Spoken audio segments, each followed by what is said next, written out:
You ruined everything. My father's voice slammed through the kitchen of our Charleston home like a gavel coming down hard. His fists hit the counter, rattling a ceramic mug and scattering papers everywhere. Do you even understand what you've done to this family? I stood frozen by the fridge, fingers still curled around a carton of oat milk I hadn't opened. The morning sun glowed through the plantation shutters, and outside, our dog barked at nothing. But inside, it felt like the world had stopped. 7 years. That's how long I'd carried this guilt. 7 years of whispered conversations, cold silences at family gatherings, my name avoided like a curse.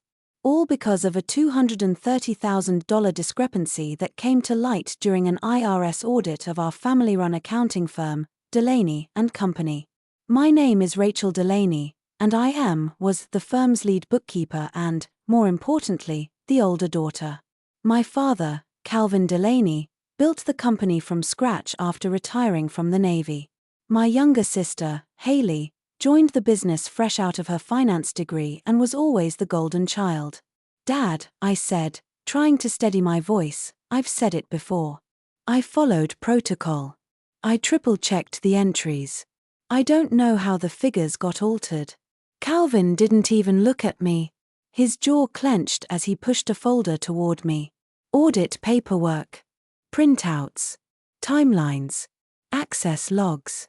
It was your login, Rachel, Haley said quietly, her tone flat and exhausted. She stood near the sink, arms folded over her tailored cream blazer. The logs trace it all back to your credentials. Same laptop. Same timestamps. Same digital fingerprints. I turned toward her, stung by the calm finality in her voice. You know me, Hale. You know I'd never. Do I? She cut in. Because I don't know who keeps making the same denial 7 years later while the rest of us are left holding a shattered business. This was supposed to be a quick visit, a check-in before we all went out for brunch at Magnolia's, our mom's favorite. But instead, I found myself standing in the kitchen I'd grown up in, being blamed again for ruining everything my family had built. I paid back every penny, I whispered, my throat thick. The fines, the settlements, the interest. It wasn't even my fault, but I still paid. And yet you never took responsibility, Calvin said. Not really. You think writing checks can erase betrayal? The air was tight with years of unspoken tension. The Delaney family wasn't dramatic. We were military-raised, code-oriented people. But when the audit hit us, all of that discipline unraveled into cold, quiet distrust. And I became the target. What hurt the most wasn't the financial fallout, it was the personal one. I lost the 2 people who should have known me best. Who taught me to color inside the lines. Who told me honor mattered. Who then turned their backs on me without looking back. The audit findings had been damning, nearly $230,000 in unexplained movement between client accounts, some withdrawn, some recategorized, others simply vanished. And every trail pointed to me. Or rather, to my login. My laptop. My desk. Back then, I'd still lived in a cozy brownstone on King Street, walking distance from the office. I worked 12-hour days because I loved it. I was the one who set up our internal reconciliation systems, wrote the training manuals, and kept everything humming while Haley schmoozed at client events and drank espresso with Charleston's old money. She hated the grunt work. And Calvin always said, she's a strategist. You're the mechanic. Both are important. But it hadn't felt equal. Not when Haley got the client trips, the attention, and eventually, my father's full trust, while I got blamed for the firm's biggest scandal. Haley leaned on the counter now, shaking her head. Rach, it's been years. If you'd just admit what you did, maybe we could move on. I didn't do it, I said, my voice breaking. And the fact that you still don't believe me after everything, I don't know how to keep loving people who think I'm a criminal. Silence fell. My father stared at the floor, hands braced on the counter. Haley's jaw tightened. I picked up the folder, the one with all the printed evidence, and flipped it open. I knew every line by heart. Logins. Timestamps. One caught my eye again, February the 13th, 11:43 p.m. Edits to 4 client accounts. Flagged as suspicious. Logged under my name. Except that night I was with my college roommate, Bethany, celebrating her engagement. We were at a rooftop wine bar in Charleston, and I had the time-stamped selfies to prove it. I'd told Agent Laurel from the IRS as much. Showed her the receipts. She said it would be taken into consideration. But it wasn't. "Dad," I said quietly, "do you remember what I told you about that night? The pictures? The alibi?" He didn't answer. I had an airtight alibi. I told the investigator. "I told you." "Why doesn't that matter?" Haley looked away. Calvin finally spoke. "Because even if you didn't make the edits that night, you're still responsible for securing your own access. Someone used your credentials. But who else had access?" I said, raising my voice. "Who else knew our internal security protocols? Who else sat in the office after hours during that month?" Silence again. Haley had started staying late around that time. Said she was trying to learn more about operations. She asked lots of questions about our backup procedures, log retention, and password encryption. I'd thought it was interest. But what if it wasn't? Something turned in my stomach. "I want to run a forensic backup," I said suddenly. "Go back to the archived server logs. The full audit trail, not just the summaries." Calvin looked up. They were wiped. During the system migration. That wasn't true. I knew we kept fireproof backups in a locked cabinet in the server room. I set the policy myself. I turned toward Haley slowly. She watched me, expression unreadable. In that moment, I realized something bone deep. I had been naive. Too trusting. Too careful. And someone had weaponized that against me. But I wasn't going to be their scapegoat anymore. Not without a fight. The next morning, I sat in my apartment staring at a half-empty mug of cold coffee and a spreadsheet I'd opened out of habit, not purpose. The rage from the day before hadn't softened, it had hardened into something sharper. Focused. I pulled out the old black binder I hadn't touched in years, Delaney and Company Systems Architecture, my personal copy, annotated with sticky tabs and scribbled notes in the margins. My father called it Rachel's Bible.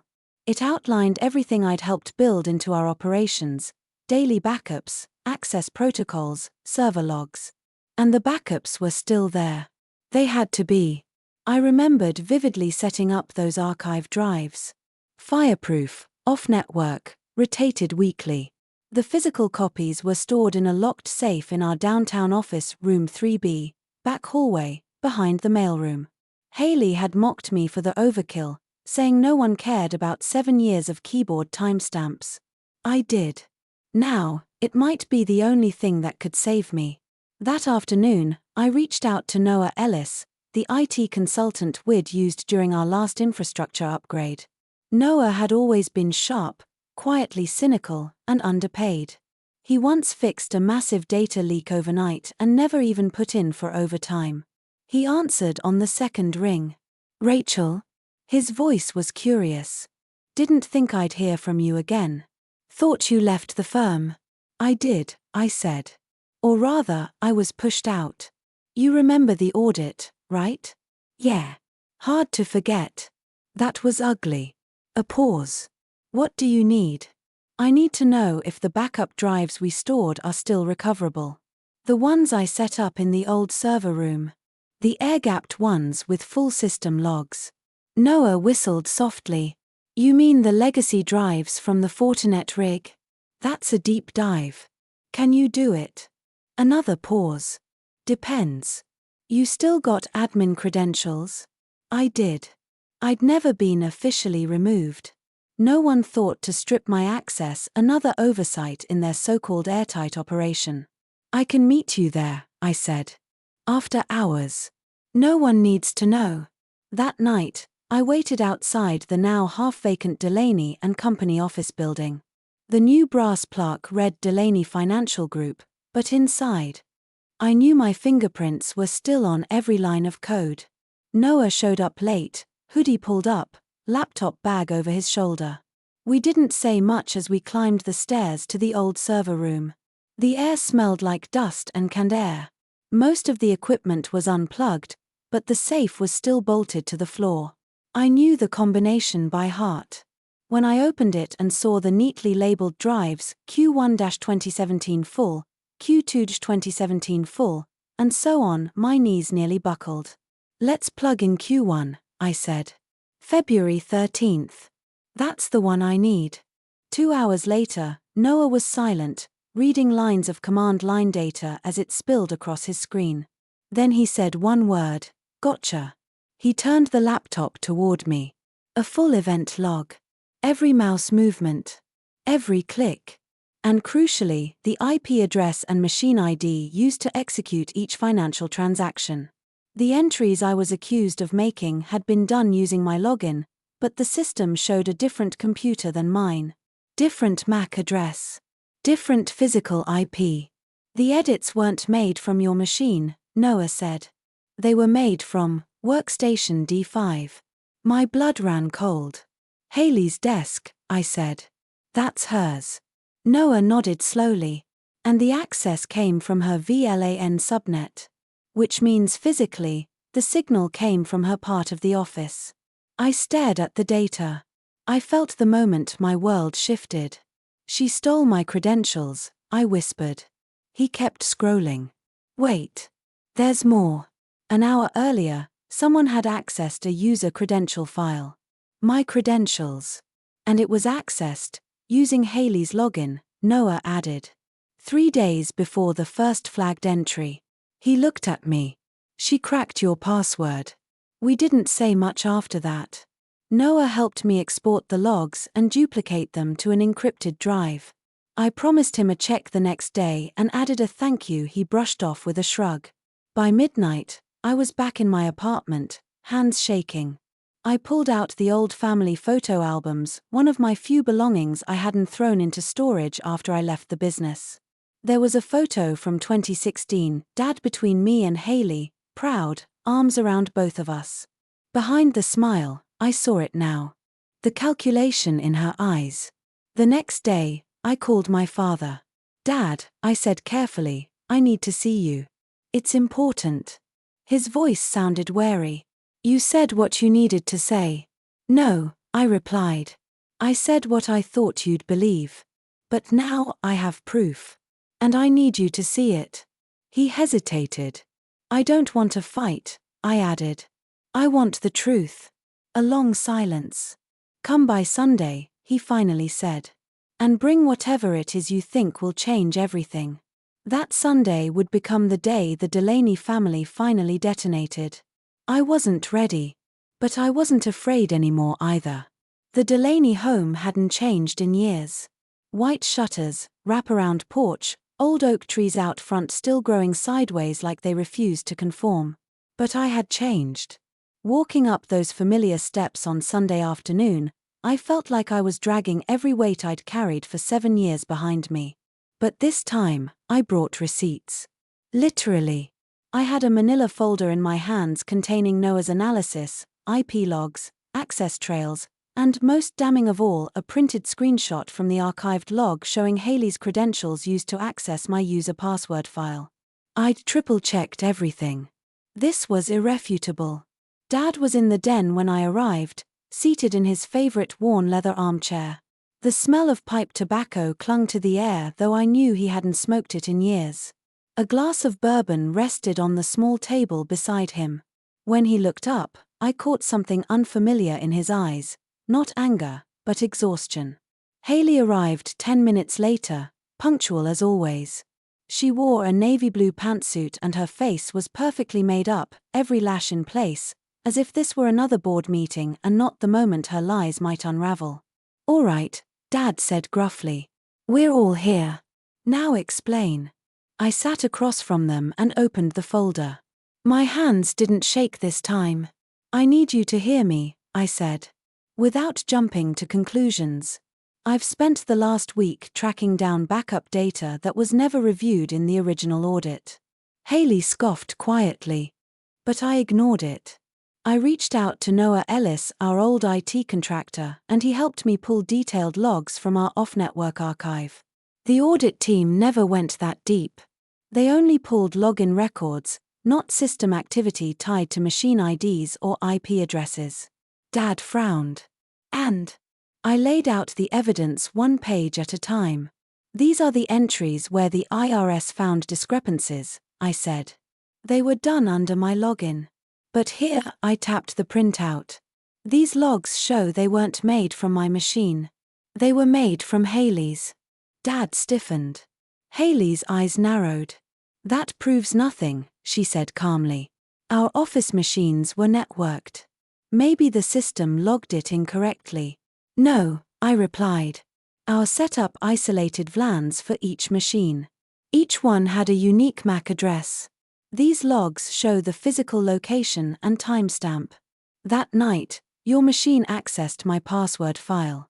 Then my credentials were used to move $14,700 across 3 client accounts. Dad stared at the printout. Then at Haley. I didn't do that, she said, her voice suddenly tight. I never accessed your password file. I opened the second set of documents. These logs show 3 more incidents, every one followed the same pattern. Your login was used to access my credentials. Then, using my login, funds were altered. Haley's hands curled into fists.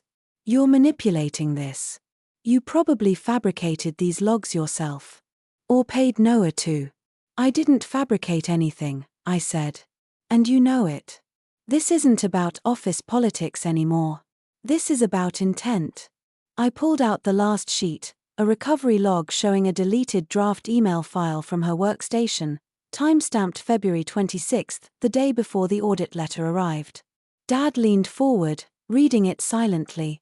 It wasn't a full email, just a subject line and 2 recovered sentences from the file metadata. Contingency plan if M suspects anything. Make sure Dad sees full access logs tied to Rachel's user ID.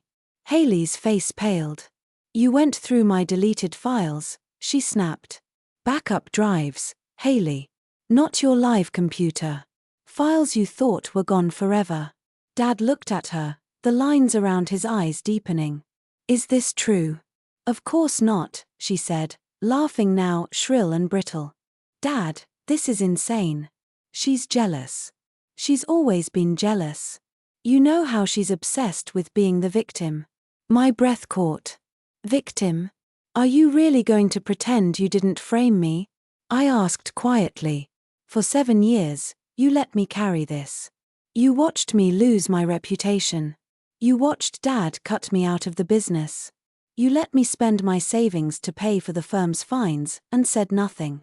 Her lips parted, but no words came.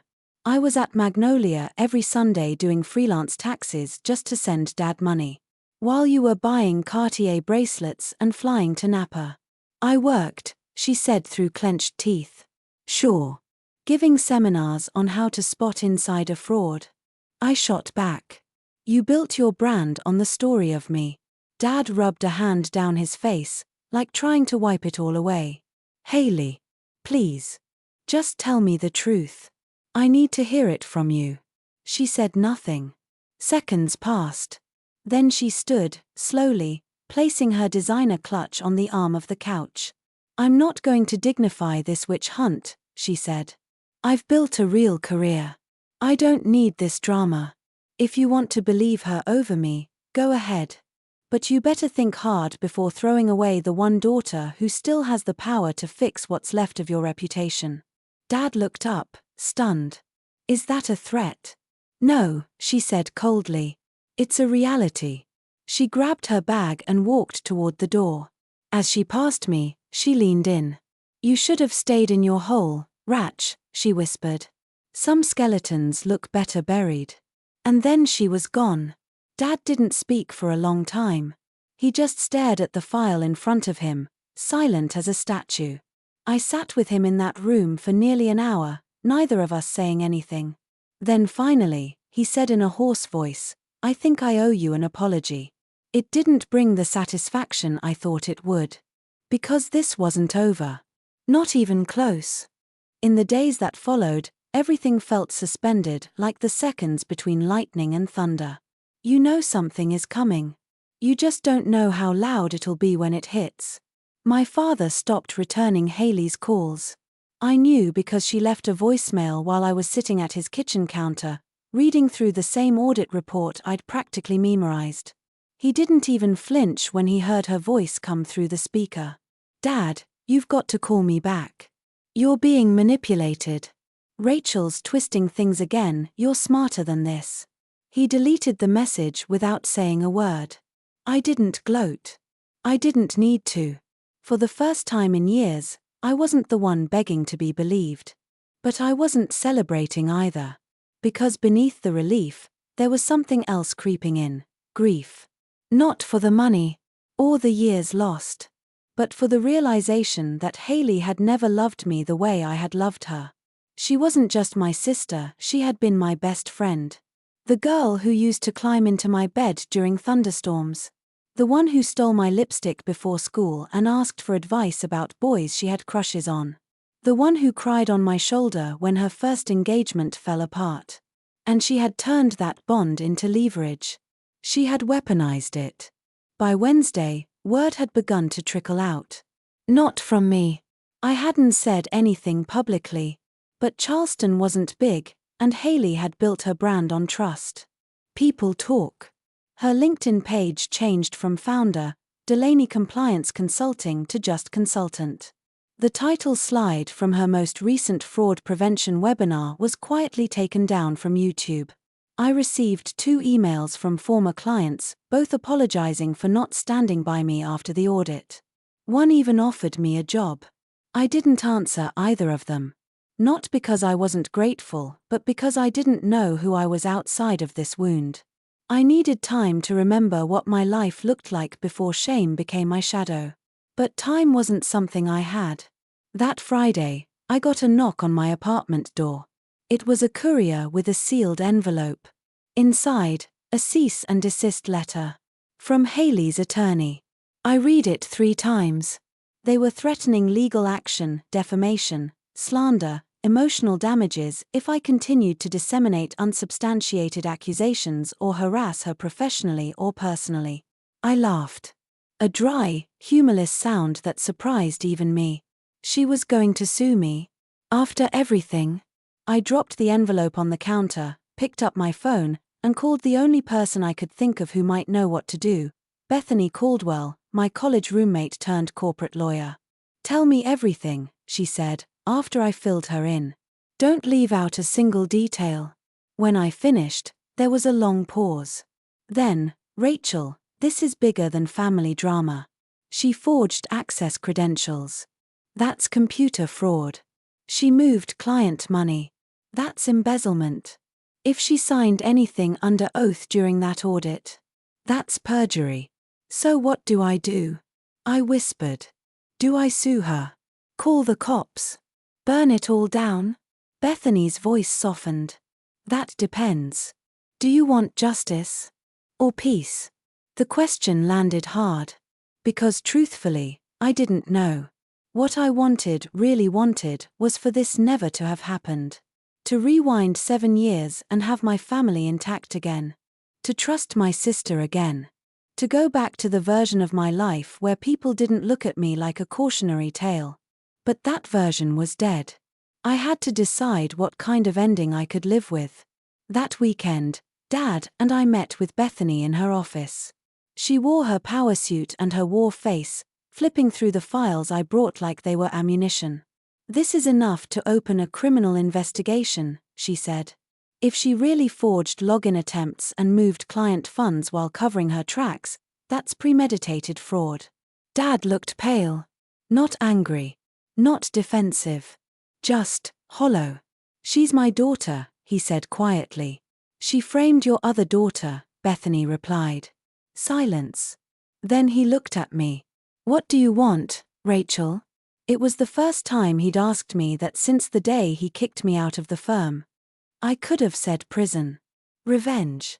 Restitution. Hell, even humiliation. But instead, I surprised myself. I want it to stop, I said. I want her to admit what she did. Publicly. I want her to clear my name. I want my reputation back. That's it. Bethany raised a brow. That's generous. And risky. If she refuses, we lose the high ground. I don't care about the high ground, I said. I care about the truth. Bethany nodded. Then I'll draft a settlement proposal. No money. Just public admission. She confesses, or we go nuclear. That night, I didn't sleep. I thought about what Haley might say. What she might spin. What strings she could still pull. And then I remembered something. Something she had said during that fight in Dad's office, when she leaned in close and hissed. Some skeletons look better buried. I'd written it off as venom. But now, it sounded like a warning. Or a confession. I got up and dug through my old laptop, searching for a file I hadn't opened in years, an archived chat log from the old firm's internal messenger system. I searched her username. Dozens of chats popped up. Then one stood out. A conversation between Haley and Brent, our junior partner at the time. Haley, if this goes south, you back my version. Got it. Brent, I don't want to be part of this. Haley, too late. You approved the changes under Rachel's login. Remember? I blinked. She had help. Brent had vouched for the legitimacy of those changes during the IRS review. Said he'd reviewed and signed off on all end-of-year transactions. Now I knew why. He had been manipulated or coerced. This wasn't just a betrayal. This was a conspiracy.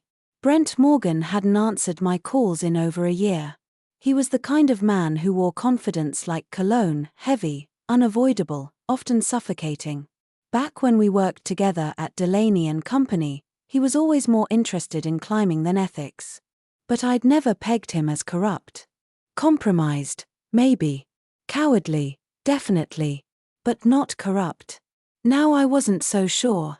The chat logs I found weren't lengthy, but they were enough. Enough to know Haley hadn't acted alone. Enough to know Brent had lied, maybe under pressure, maybe for profit. I didn't know which was worse. So I did what I had to. I showed up at his office. It wasn't hard to find. He'd moved across town, running his own boutique firm now, Morgan & Reeves. Polished. Small. Dangerous looking in the way only new money and silence can be. His receptionist tried to turn me away, but I smiled sweetly and said, "Tell him it's Rachel Delaney. He'll want to see me." A lie, but not for long. 3 minutes later, he appeared in the doorway, all blazer and panic. "Rachel." His voice was taut. What do you want?" "I'd like 10 minutes, I said. "Unless you'd prefer I go through your senior partner instead. I hear Mr. Reeves is a fan of ethics." His jaw tightened. He stepped aside. Inside his office, I didn't waste time. "I have chat logs," I said, dropping the folder onto his desk. "Between you and Haley. Dated 2 weeks before the audit. You vouched for transactions she forged under my login." He paled, but said nothing. "I don't care why. I don't even care how much she paid you, if she did. What I care about is this: you lied to the IRS. And to my father. You helped destroy my reputation and let me take the fall." "I didn't," he started, but the words died in his throat. "Didn't what?" I snapped. "Didn't think I'd find out. Didn't think I'd come back. Or didn't think I'd fight this hard for the truth." He slumped back in his chair like the weight of the years had finally landed on him. "She said it was temporary," he muttered. "She said it was just a cash flow patch. That you knew. That you approved the transfers and were just trying to save face once the audit started." I stared at him in disbelief. "She told you I approved the fraud?" Brent looked ashamed. "She showed me one email. Edited, I guess. Your name was on it. It looked legit." I couldn't breathe for a second. "She forged emails too? How much?" I asked flatly. He didn't even pretend to misunderstand. "I didn't take anything," he said. Not directly. But after I testified in the firm's review, she helped me get a few clients. Word of mouth. Private referrals. I thought it was payment. In a roundabout way. Of course it was. She played you, I said coldly. Just like she played me. He looked away. You can fix it, I added. Sign a statement. Admit what happened. Clear my name. If you do, I won't push for charges. But if you stay quiet, I will drag you down with her. Brent's fingers trembled slightly as he reached for the folder. How do I know you won't come after me anyway? Because unlike you, I said, standing, I don't build power from silence. By the following Monday, I had his signed statement. Bethany reviewed it, cross-referenced the chat logs, and added it to the packet of materials we'd prepared for the authorities. We were ready to file. But there was one more step I had to take. One more person I hadn't spoken to. Mom. She hadn't picked a side publicly. Not when the audit happened. Not during the fallout. She always said she wasn't equipped to understand the details. But privately, she stopped inviting me to family dinners. She didn't call on my birthday. She had picked a side. Just quietly. When I arrived at her house, she looked startled to see me. She wore a gardening apron, dirt smudged across her cheek, her gloves still on. She smelled like rosemary and forgetfulness. Rachel? Hi, Mom, I said softly. Do you have a few minutes?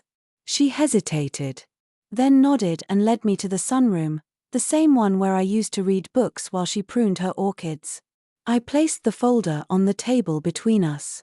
Again. That's the truth, I said. Haley framed me.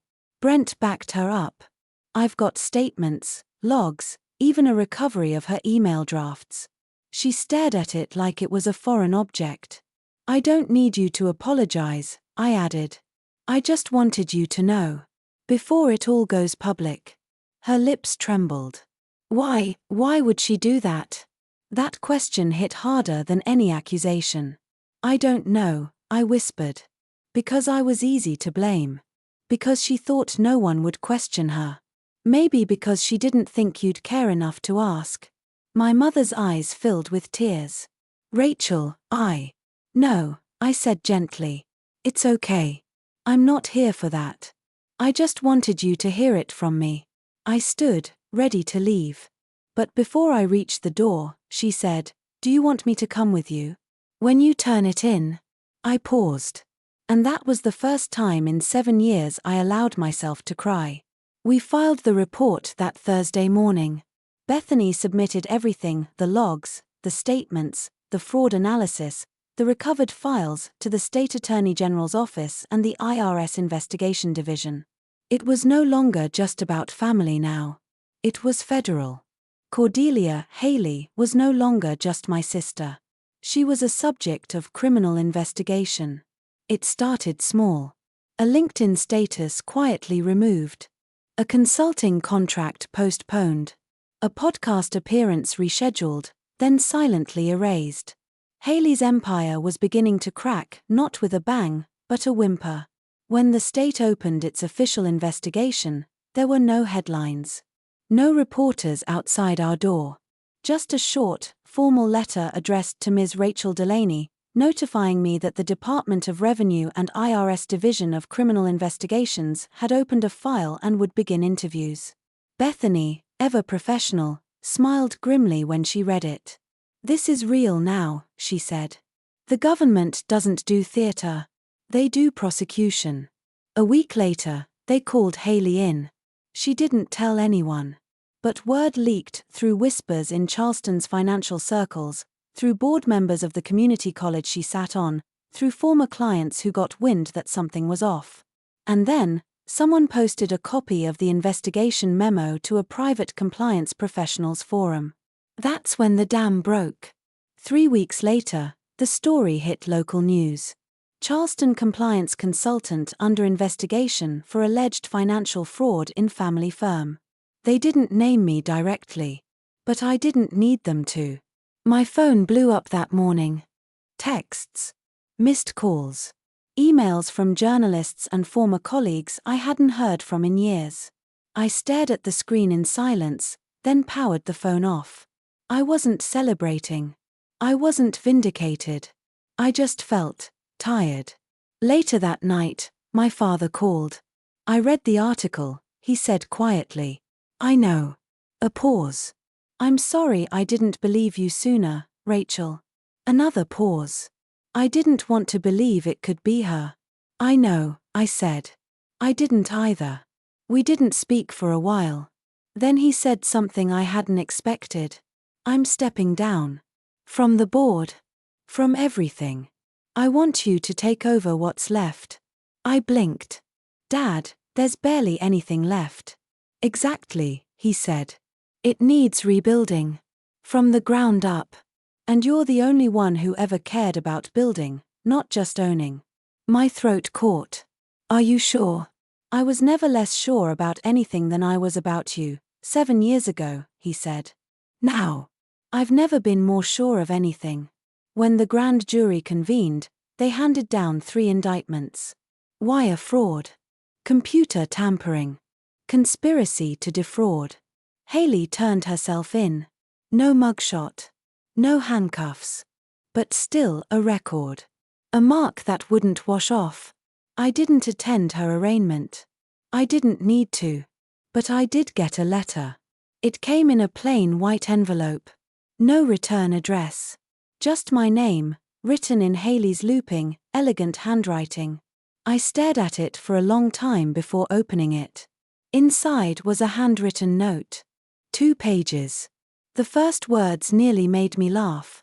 I don't know what to say to you. That much was clear. She went on to describe the pressure she'd felt to measure up. The resentment at being treated like the golden girl, like a face but never the brains. The fear of being second best, especially to someone who never even seemed to want the spotlight. You were always so damn competent, she wrote. Everyone admired you. Even when you weren't flashy. I hated how invisible I felt next to you. She admitted it. All of it. That she'd accessed my credentials. That she forged the transfers. That she manipulated Brent. That she thought it would blow over, that I would never fight back. I never expected you to stay quiet for so long, she wrote. I thought maybe you knew, and were just letting me win. Or maybe you just didn't want to hurt Dad. Then she said something that did hurt me. If I could take it back, I would. But if I hadn't done it, I think I might have broken anyway. Just in a different way. There was no real apology. Just an unraveling. I didn't reply. I didn't burn the letter either. I just folded it and placed it in the folder with the logs, the chat transcripts, the forensic reports, the entire record of 7 years of silence. Proof that the truth matters, even if it's late.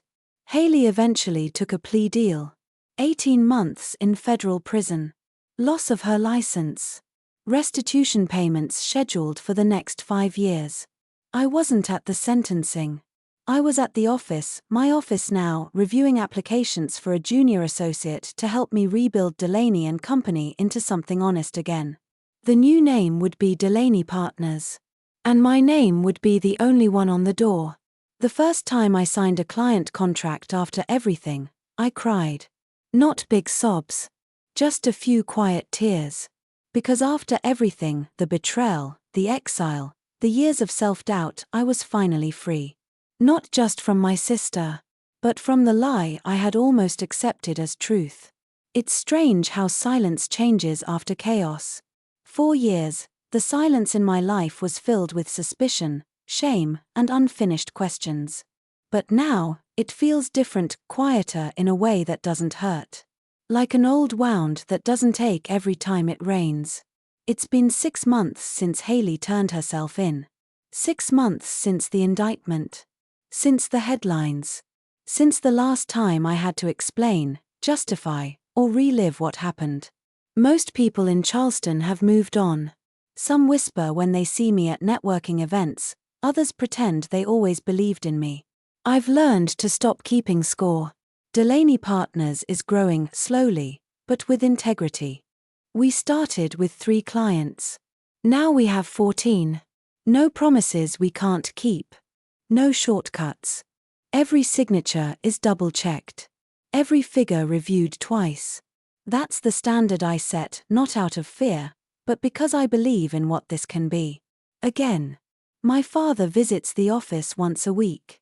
He's quieter now, more contemplative. We don't talk much about Haley. But sometimes, when he watches me type, I see a flicker of pride in his eyes, followed by guilt he'll probably carry for the rest of his life. I don't blame him anymore. We all wanted to believe in the version of the story that hurt the least. A few weeks ago, something happened I hadn't expected. Brent called. He didn't ask for anything.